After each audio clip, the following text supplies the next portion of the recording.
নমস্কার বন্ধুরা, আপনারা দেখছেন ভারত রেশন। আপনাদের সঙ্গে রয়েছি আমি অমিত। বন্ধুরা, বর্তমানে বাংলাদেশের হিউম্যান রাইটস ওয়াচ ROW এই সংস্থাটি একটা বাংলাদেশের জন্য বিরাট বড় একটা রিপোর্ট পাবলিশ করেছে। দেখুন, সেটা সিম্পলি পাবলিশ হয়েছে কোথায়? বাংলাদেশের যে কোনো আভ্যন্তরীণ জায়গা থেকে কোনো লিঙ্ক থেকে পেয়েছি সেরকম কিন্তু নয়, যে আমাদের ভারতের কোনো মিডিয়াতে পাবলিশ হয়েছে সেরকম নয়। এটা পাবলিশ হয়েছে বিবিসি নিউজের তরফ থেকে। আর বিবিসি নিউজের তরফ থেকে কি বলা হয়েছে, যে হিউম্যান রাইটস ওয়াচ HROW, এই HROW ফুল ফর্ম হচ্ছে হিউম্যান রাইটস ওয়াচ। এরা বিশেষ করে যে আন্তর্জাতিকভাবে যে বাংলাদেশ বলুন এবং প্রত্যেকটা দেশের মানবাধিকার নিয়ে অনেক সময় কথা বলে থাকে। এরা ভারতের নিয়েও অনেক সময় অনেক কথা বলেছে। এখন বর্তমানে বাংলাদেশ নিয়ে একটা বড় সড়ো রিপোর্ট পাবলিশ করেছে। আর এই রিপোর্টে কি বলা হয়েছে, যে বাংলাদেশের যে সমস্ত সাধারণ মানুষজন রয়েছে এবং যারা অপোজিশন রাজনীতি যারা করে আর কি, তাদের প্রত্যেককে দমন করা হচ্ছে। একটা সময় আমরা কি শুনেছিলাম, যে বাংলাদেশে এই যে জুলাই বিপ্লব হয়েছিল তার কারণটা কি? স্বৈরাচারী শাসন। স্বৈরাচারী শাসন মানে একটা রাজত্ব একজন করছে আর কি, যে দলটা জিতেছে সেই জেতার পরে সে এমনভাবে অন্য দলগুলোকে দমিয়ে রেখেছে, তাতে সেই দলগুলো নিজেরা মুখ তুলে কথা বলার মতো সুযোগ পর্যন্ত পায়নি। এইরকম একটা এলিগেশন শেখ হাসিনার উপর লাগানো হয়েছিল, তারপরে এই জুলাই বিপ্লবটা করা হয়েছিল। এখন বর্তমানে যে পরিস্থিতি রয়েছে, শেখ হাসিনার পরে তো এসেছে আমাদের মহান নোবেলজয়ী ডক্টর মোহাম্মদ ইউনুস। এই ডক্টর মোহাম্মদ ইউনুস আসার পরে এই ধরনের রিপোর্ট পাবলিশড হওয়া, বিশেষ করে একটা ইন্টারন্যাশনাল মিডিয়াতে এবং ইন্টারন্যাশনাল বা আন্তর্জাতিক স্তরের একটা সংস্থার মুখ থেকে এই ধরনের একটা রিপোর্ট শুনতে পাওয়া, মানে বুঝতে হবে যে বাংলাদেশে বর্তমানে কি চলছে। আমরা বারবার বলে আসছিলাম যে বাংলাদেশের যে সংখ্যালঘু রয়েছে তাদেরকে সবসময় বাংলাদেশে হ্যারেস করা হয়। ওখানকার সংখ্যালঘুরা মুখ না খুললেও আমরা সেটা খুব ভালোভাবে বুঝতে পারি। হ্যাঁ, বেশ কিছু সংখ্যক আছে যারা তালুয়া চাটা, যারা পেছন চেটে বসে থাকে, তাদের ক্ষেত্রে এটা বাংলাদেশে কিছুই নয়। বাংলাদেশে কোনো কিছু ঘটছে না, বাংলাদেশে যা ঘটছে সেটা শুধুমাত্র ভারত করাচ্ছে।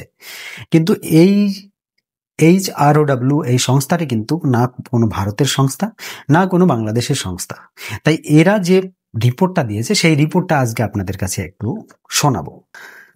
কি বলছে, যে মানবাধিকার লঙ্ঘন, রাজনৈতিক দমন পীড়ন আর নিরাপত্তা বাহিনীর বিরুদ্ধে অভিযোগ বাংলাদেশকে নিয়ে এই কড়া রিপোর্ট প্রকাশ করলো হিউম্যান রাইট ওয়াচ। কিন্তু সরকার বলছে এসব একপেশে এবং একতরফা। দেখুন, একতরফা একপেশে হতে পারে বা উদ্দেশ্যহীন হতে পারে, কিন্তু রিপোর্টটা তো ইন্টারন্যাশনাল মিডিয়ার তরফ থেকে প্রকাশ হলো। এতে আমরা ধরে নিতে পারি যে বাংলাদেশের যে ইমেজটা তারা তৈরি করার চেষ্টা করছিল সেটা কোথাও না কোথাও ক্ষুণ্ণ হলো, সেটা কোথাও না কোথাও তাদের ডাউন পড়লো। কি বলছে এর রিপোর্টে, কি লেখা রয়েছে?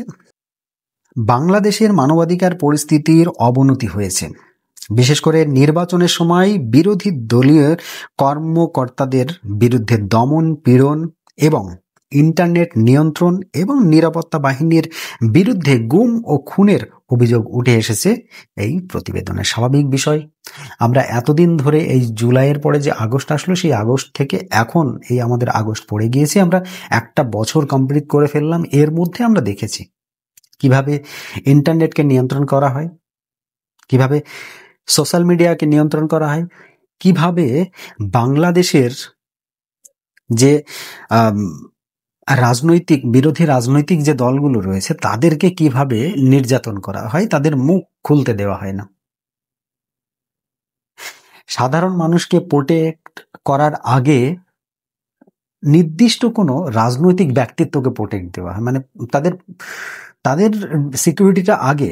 এই সিকিউরিটি যারা ওখানে রয়েছে আর কি, সেনা, সকলের ক্ষেত্রেই আমরা বলছি যে এটা কিন্তু আমাদের কথা না, এটা HROWর কথা। তো স্বাভাবিক হিসাব এটা আপনাদেরকে শোনা উচিত। এর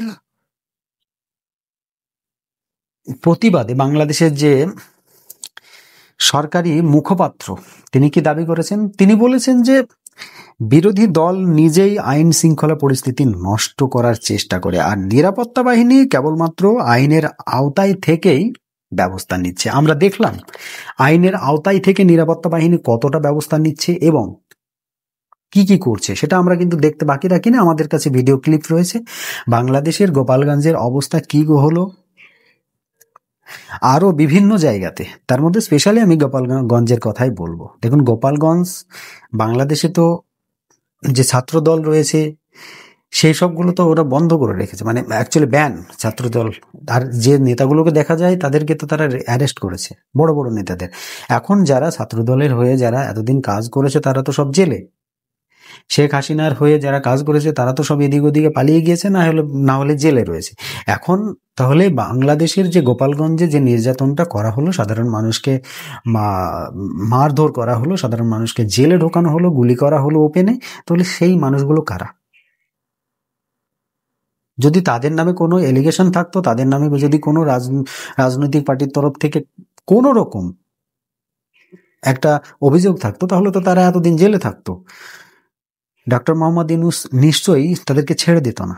এই কথাটা কিন্তু ভাবার রয়েছে। আজকে এই যে বলছে যে বিরোধী দল তারা নিজেরাই নিজেদের আইন শৃঙ্খলা ভঙ্গ করে, শুধুমাত্র 3-4টে মানুষের কথা ভেবে, 3-4টে মানুষকে প্রোটেক্ট করার জন্য বাকি একটা পুরো ডিস্ট্রিক্টের, উপজেলার একটা সমগ্র মানুষজনকে কিভাবে মারধর করা হলো, কিভাবে অ্যারেস্ট হলো, সেটা আমরা দেখছি। এটা নিয়ে আমাদের কোনো কথা নেই।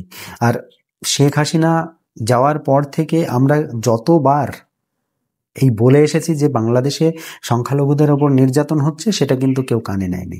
আজকের ডেটে এই আন্তর্জাতিক মিডিয়া বা আন্তর্জাতিক একটা সংস্থার মুখ থেকে এই ধরনের কথা শুনতে পেরে সত্যিই আমরা নিজেদেরকে গর্ববোধ করছি যে হ্যাঁ, বাংলাদেশ আমাদের কথা না শুনলেও অ্যাটলিস্ট এইবার তারা বুঝবে যে কত ধানে কত চাল।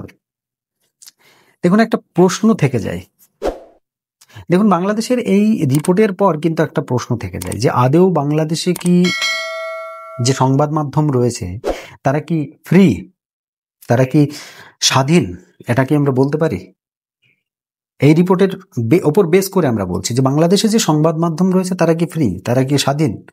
আমরা দেখেছি যে 2024 জুলাইয়ের আগে পর্যন্ত শেখ হাসিনার বিপক্ষেও সংবাদ মাধ্যমে কথা বলা হতো, কিন্তু এখন বর্তমানে আপনি একটা সিঙ্গেল সংবাদ মাধ্যম দেখাতে পারবেন যেখানে ডক্টর মোহাম্মদ ইউনূস বা সেনাবাহিনীর বিপক্ষে কেউ কথা বলছে?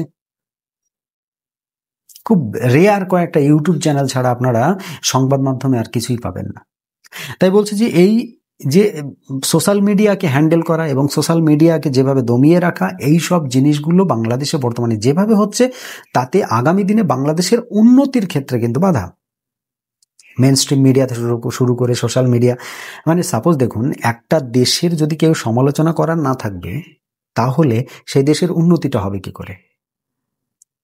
আপনাকে আমি কোনো একটা বড় সড়ো একটা কাজের দায়িত্ব দিলাম, সেই কাজটা আপনি নিজের হাতে করছেন, সেই কাজের কি প্রত্যেকটা জিনিস আপনার সঠিক হবে? হতে পারে আপনার তরফ থেকে কয়েকটা জিনিস ভুল হলো, সেটা আপনার চাইতে বেটার আরো একজন ভালো জানবে, সেই যে পরামর্শটা আপনি হয়তো তার কাছ থেকে নিলে আরো ভালো হতো।